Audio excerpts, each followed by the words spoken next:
Hi everyone, and thanks for joining me today. I hope you're all keeping well in these trying times. What I want to do today is introduce this chap here to you. It's an equivalent to the Tormach USB I/O module. It does all the things that the Tormach one does and then adds another layer of functionality past that.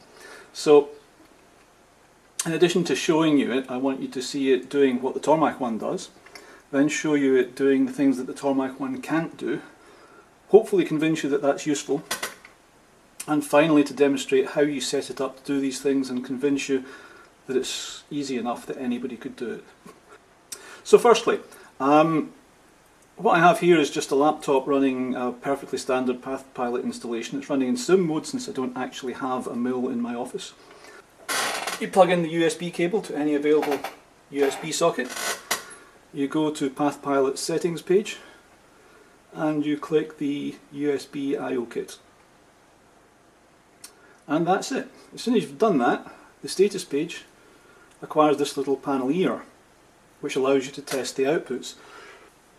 Now on my module here, I have the output connector here, and I have plugged in one piezo buzzer, which is quite loud, on channel 1, one LED indicator on channel 2, and in the input connector here I have one simple push button switch. Useful to point out that these are just 2-wire connections. What's coming in the back here is a 24 volt power supply, and each of these outputs is a switched version of that 24 volts, so it's completely isolated from the computer.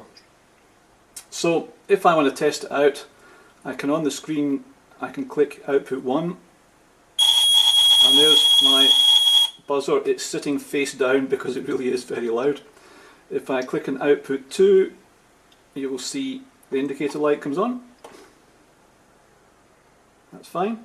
And at this point in the screen just here, that's input number 1 that the push button is connected to. So if I avoid that pop-up, if I press the button, you should see, yep, there you go, USB input number 1 has lit up.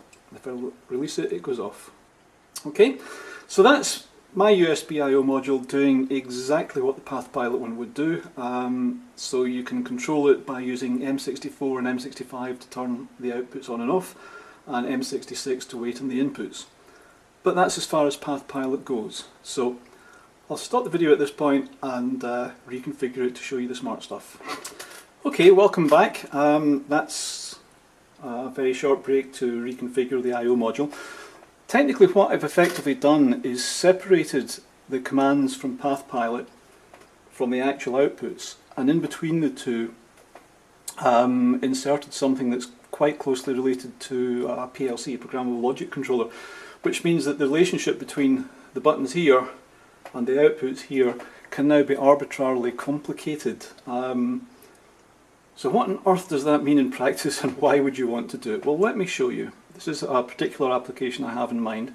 I've loaded some G-code. It simply spot drills, and then taps a hole. So it hasn't got the starting tool in place at the moment, so there will be three tool changes involved in doing this. They're manual tool changes. So let me click cycle start. And it immediately asks for the first tool change, no problem there. I'll let it go. So that's it now, spot drilling. Spot drill's done.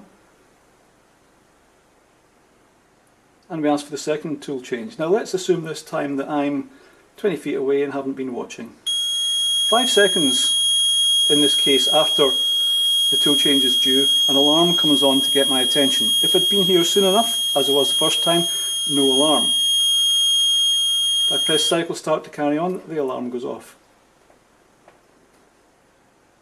So that's it, doing a nice peg drill on the full drilling.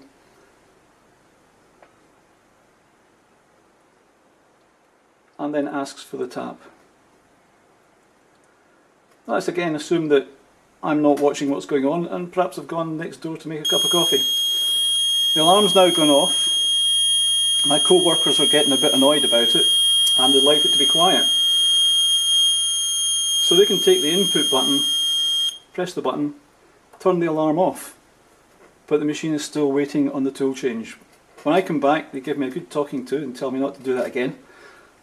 I change the tool, press cycle start, and the machine finishes the job. And that's it done. It doesn't seem like a terribly complex arrangement, but I promise that's something that is well nigh impossible with the standard USB I/O module, and it's one of the reasons that I put this thing together. I hope that will at least convince you that it's potentially useful. Now to go on to the last part of trying to show you how that's done and see if I can convince you that it's something you'd be able to do for yourselves.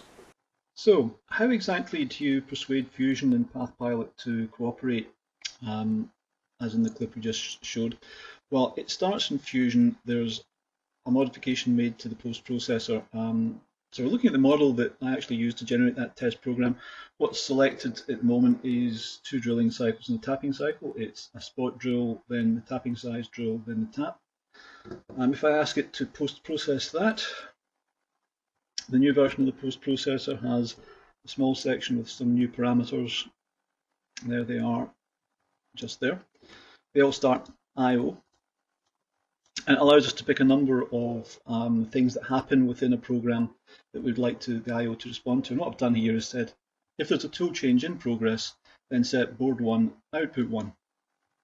I'm not sure if everybody knows, but you can actually have 4 of these boards attached to one system. If I hit post process button now, we can look at what that does to the code that's generated. Here we go. Yep, there we are. Now there's the line of code for the tool change, selecting tool number 5.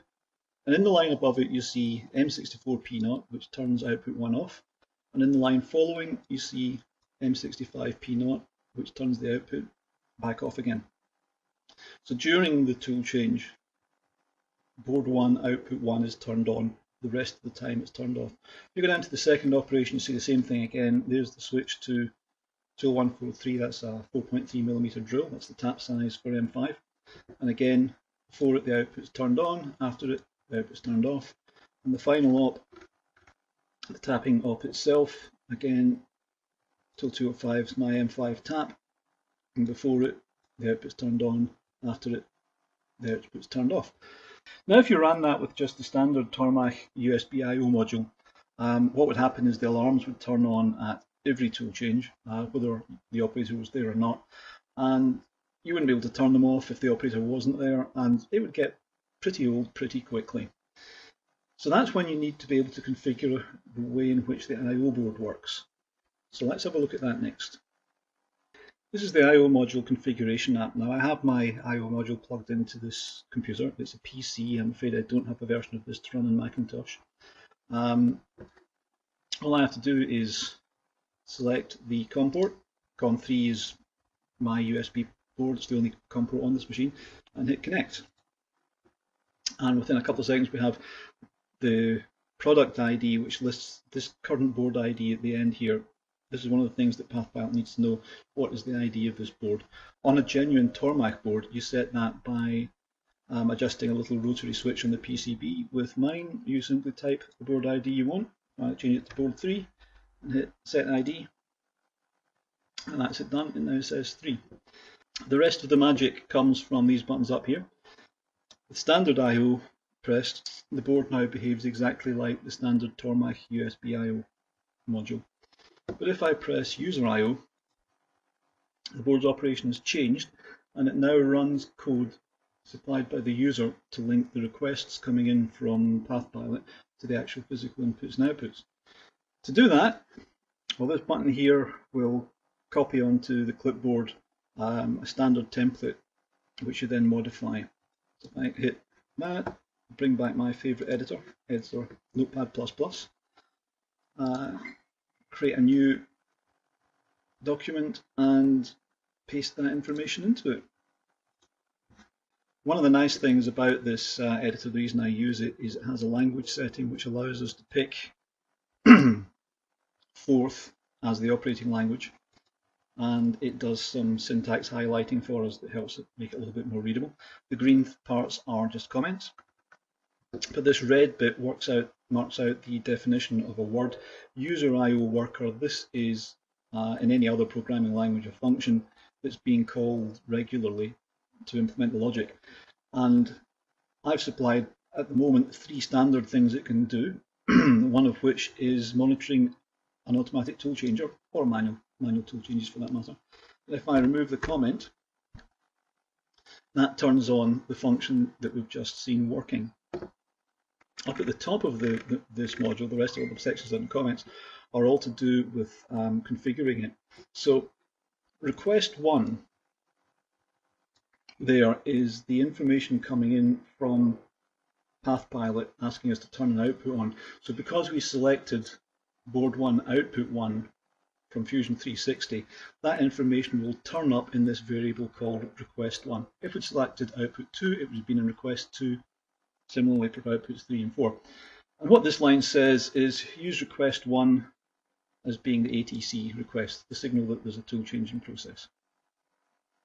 Equally, the ATC write alarm to write to the alarm on off genuine output, I'm attaching to output number 1. And the input that provides the ATC be quiet signal is coming from input 1. The other parameter here is what's the delay time that's allowed between the tool change starting and the alarm going off. Well, the default is 15, but for our demonstration purposes, I'd set that to 5. And that's really all that's involved in the code. That will get us the audible alarm, but if I wanted to add the flashing light as well, then there's a small amount of additional code that has to be added, and you can just do that manually. The goal here is to make output 2 flash on and off anytime that output 1 is turned on. The ATC monitoring code will take care of output 1 for us. So I'll just type this code in directly. It would go like this.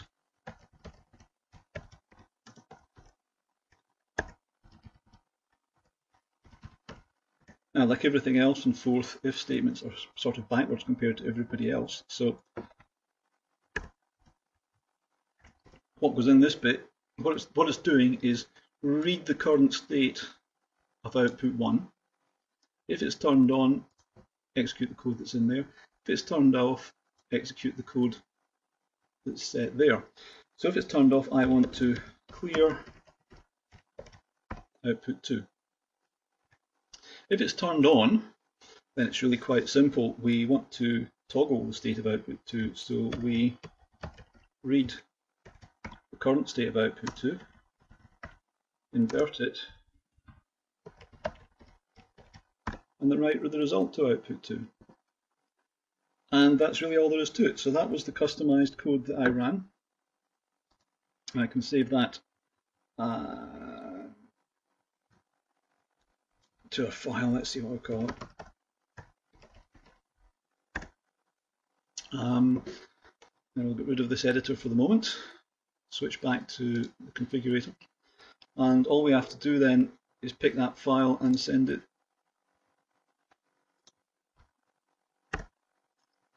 to the board, and that's it happening at the moment. Probably takes 15-20 seconds to complete this process. If there are any errors in the code, you would see them in that window that's scrolling by. There we go. And at that point, the last thing we have to remember to do is to tell it we do want you to use the user IO config. And that's it done. I can disconnect and take it back to my machine now. Okay, so I'm hoping you were convinced that that's all useful and possible. So thanks for watching. This is what the device actually looks like. On the end that you haven't seen so far, we have a standard USB connector, 24-volt power connector. The end you have seen, that's the output connector, that's the input connector. It's all screw terminals that plug into that. Nice little extruded alloy case. That's all there is to it. So thanks for watching. Let me know if you think that looks useful.